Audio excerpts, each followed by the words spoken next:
இப்போது புதிய அறிமுகம் ஆச்சி ஹோட்டல் சாம்பார் 50 கிராம் ரூபாய் 20 மட்டுமே. அனைவருக்கும் இதயத்தின் பொங்கல் நல்வாழ்த்துக்கள். பொங்கலோ பொங்கல்.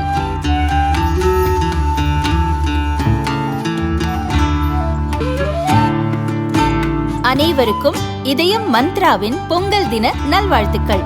பொங்கலோ பொங்கல்.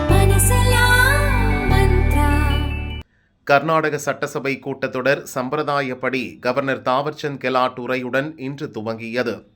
உரையின் 3 வாக்கியங்களை மட்டுமே படித்த கவர்னர் பிறகு உரையை படிக்காமலேயே வெளிநடப்பு செய்துவிட்டார். இதற்கு அம்மாநில முதல்வர் சித்தராமையா கடும் கண்டனம் தெரிவித்தார். இந்நிலையில் சட்டசபை கூட்டத்தொடரை கவர்னர் உரையுடன் துவங்கும் முறையை முடிவுக்கு கொண்டு வருவதே தீர்வு என தமிழக முதல்வர் ஸ்டாலின் கூறியுள்ளார். அவரது அறிக்கை: முதலில் தமிழகம், பின்னர் கேரளா, இப்போது கர்நாடகா. இந்த முறை தெளிவாகவும் திட்டமிட்டே வடிவமைக்கப்பட்டுள்ளது.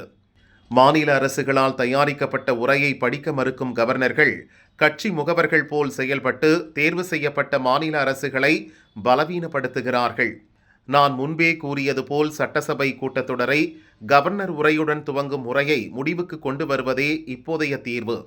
இந்தியா முழுவதும் உள்ள ஒரே எண்ணம் கொண்ட எதிர்க்கட்சிகளுடன் கலந்தாலோசித்து அடுத்த பார்லிமென்ட் கூட்டத்தொடரில் இந்த நடைமுறையை ஒழிக்கும் வகையில் அரசியலமைப்பை திருத்த முயற்சி மேற்கொள்ளப்படும் என ஸ்டாலின் கூறியுள்ளார்.